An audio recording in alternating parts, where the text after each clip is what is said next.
छाया, मैं कुछ दिनों के लिए दूसरे शहर जा रहा हूँ। आकाश, कुछ दिन पहले तो हम यहाँ शिफ्ट हुए हैं और तुम फिर ऐसे अकेले छोड़कर काम से जा रहे हो।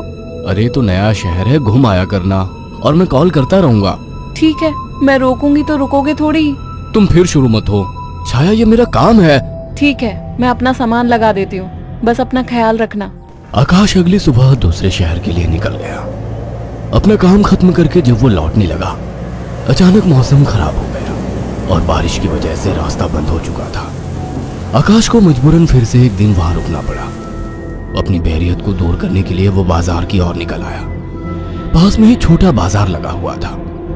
आकाश आधा बाजार घूम चुका था, तभी वहीं उसे एक काफी बुजुर्ग आदमी निराश बैठा दिखा। उसके पास दो छोटी छोटी मूर्ति और एक थोड़ी बड़ी मूर्ति थी, जिस पर काफी अच्छी कारीगरी की हुई थी। बाबा, आप क्यों परेशान हो? कुछ नहीं बाबूजी, बस सुबह से कुछ भी नहीं बिका। अरे बाबा, परेशान ना हो। ये मूर्ति कितने की है? एक काम कीजिए, ये 2000 रुपए है, ये मुझे दे दीजिए।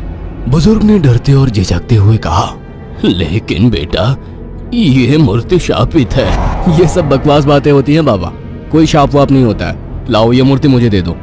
बुजुर्ग ने कांपते हाथों से उस मूर्ति को आकाश को दे दिया। रात में आकाश होटल के कमरे में गया और फोन पर छाया से बात करने लगा। उसे ठंड सी महसूस होने लगी। फोन रखकर वो सोने के लिए लेट गया। रात गहरी हो चुकी थी, बारिश की वजह से ठंड थी, पर उसे अचानक गर्माहट महसूस होने लगी। उसे अच्छा लग रहा था। उसे महसूस हुआ जैसे कोई उससे चिपक कर लेटा हो। मीठी सी खुशबू, रेशमी बाल, दूसरे जिस्म की गर्मी, मानो छाया ही उसके पास हो। वो लगातार नींद में किसी के स्पर्श को महसूस कर रहा था। अचानक उसे अपने शरीर पर वजन महसूस हुआ। वो अचानक से उठकर बैठ गया। कमरे में बिल्कुल अंधेरा था। उस रूम की लाइट ऑन की तो देखा कमरा खाली था, कोई नहीं था। कमरा ठंडा था पर उसे पसीना आ रहा था। अगले दिन सुबह वो जल्दी होटल से निकल गया और शाम होते होते घर आ गया। छाया को फोन किया तो पता लगा वो माँ के यहाँ गई है, आज ही आने वाली है। उसके पास डुप्लीकेट चाबी थी। उसने गेट खोला और अंदर गया। थोड़ी देर बैठने के बाद नहाने चला गया। उसे बाथरूम में जाने के बाद ऐसा लगा बाहर कोई है। वो जैसे ही निकला उसको कोई नजर नहीं आया। वो ऊपर गया और उसे एक परछाई नजर आई। कौन है? छाया, मजाक मत करो, मुझे ऐसा मजाक पसंद नहीं है। तभी दरवाजे की डोरबेल बजी। जाकर देखा तो छाया थी। आकाश उसे देखते ही खुश हुआ और उसे गले लगा लिया। तुम सही वक्त पर आ गई, मुझे लगा कोई ऊपर है। ऊपर कौन है? मेरी कोई सौतन ले आए हो क्या? कैसी बात करती हो? अच्छा छोड़ो, मैं कुछ खाने का बना लूं, फिर बात करते हैं। हाँ ये ठीक है, मुझे भी भूख लगी है। अच्छा ये देखो कितनी सुंदर मूर्ति है। खाने के बाद वो अपने दोनों कमरे में प्यार की बातें करते हुए अपने निजी पलों के आनंद में लीन होकर सो गए। मगर आधी रात को आकाश को वही खुशबू स्पर्श महसूस हुआ। उसे लगा छाया को आज ज्यादा ही प्यार आ रहा है और वो जो कर रही है करने दूं। छाया इस बार काफी उत्तेजित लग रही थी। आकाश को भी आनंद आ रहा था। अंधेरे में छाया ने आकाश के सारे कपड़े उतार दिए और पागलों की तरह उसके जिस्म को चूमने लगी। आकाश भी पूरी तरह से उत्तेजित हो गया था। छाया की गरम गरम सांसें आकाश को पूरी तरह से पागल बना दे रही थी और वासना का खेल चरम सीमा तक पहुंच गया। कुछ ही पलों का वासना का वेग लंबी लंबी और गहरी सांसों के बीच शांत हो गया। सुबह आकाश ने देखा छाया जाग चुकी थी। छाया चाय लेकर आकाश के पास आ गई। उठो, चाय पी लो। वह चाय के लिए उठा तो छाया बोल उठी, ये मूर्ति लेकर कब से सोने लगे तुम? अरे ये तो साइड में रखी थी, वहां बिस्तर में कैसे आ गई? आ गई होगी। एनीवे, चलो तैयार हो जाओ, ऑफिस जाओगे ना? लाओ, इस मूर्ति को मैं रख देती हूँ। थोड़ी देर बाद छाया कमरे में सफाई करने गई। वो काम में बिजी थी, पर उसे लगा जैसे मूर्ति उसे देख रही है। जैसे उसने मूर्ति की तरफ देखा, मूर्ति अपनी जगह जैसी थी वैसे ही रखी थी। छाया काम खत्म करके कमरे से निकलने को हुई तो अचानक मूर्ति गिर गई। छाया ने पलट के मूर्ति को उठाया। अचानक मूर्ति मुस्कुराई। छाया डर गई और मूर्ति हाथ से छूट गई। डरते डरते उसने मूर्ति को उठाया तो उसने देखा वो सामान्य थी। शैतान मूर्ति डराती है मुझे। ये कहकर उसने मूर्ति को अलमारी में रख दिया। काम खत्म कर छाया नहाने गई और जैसे ही उसने कपड़े उतारे और पानी का नल खोला गर्म पानी उस पर गिरा। वो चिल्ला उठी और बिना कपड़ों के बाहर निकलकर भाग आई। उसके जिस्म पर छाले हो चुके थे। उसने आकाश को फोन किया। आकाश तुरंत चला आया और उसको अस्पताल ले गया। आकाश ने ऑफिस से कुछ दिन की छुट्टी ले ली। छाया, ये सब कैसे हुआ? पता नहीं, नल से गर्म पानी अचानक निकला। मुझे सब अजीब सा लग रहा है, मानो मुझे कोई देख रहा हो। तुम आराम करो, मैं कुछ खाने को लेकर आता हूँ। छाया लेटी हुई थी। अचानक उसने ध्यान दिया, मूर्ति उसकी ही तरफ घूर रही थी। अचानक उसे याद आया कि मूर्ति को तो उसने अलमारी में रख दिया था। अचानक वो मूर्ति हिलने लगी। छाया चीख उठी। आकाश दौड़ता हुआ आया। क्या हुआ? ये मूर्ति अभी खुद चली थी। तुम्हारा वहम होगा छाया। मगर रात को आकाश को फिर से चुंबन के स्पर्श महसूस हुए। वो नींद में था और चाह के आंखें नहीं खोल पा रहा था, परंतु आकाश को चुंबन के स्पर्श उत्तेजित कर रहे थे। उसके मुंह से आवाजें निकल रही थी।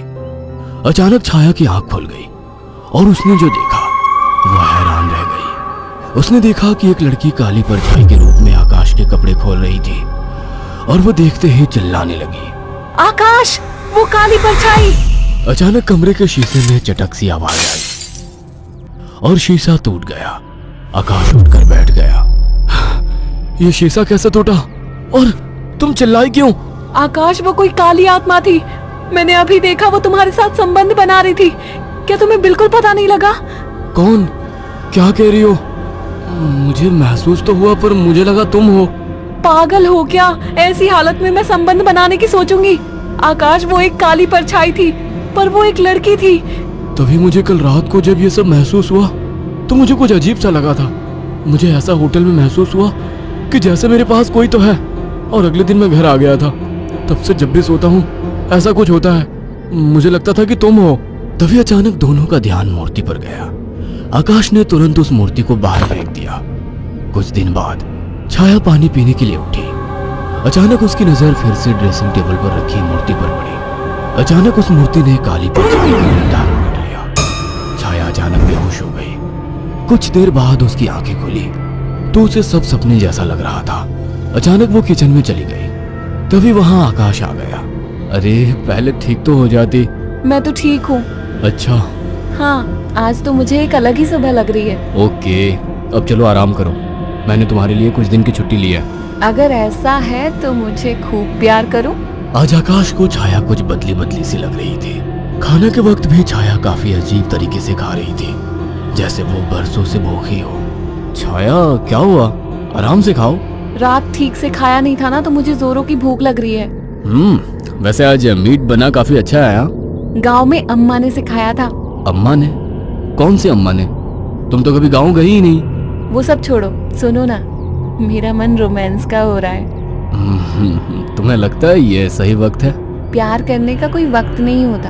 अचानक छाया आकाश से जाकर लिपट गई। उसके जिस्म को चूमने लगी। आकाश ने देखा छाया ने आज साड़ी भी अलग तरीके से बांधी थी। दोनों के बीच संभोग क्रिया होने लगी। दोनों काफी उत्तेजित थे।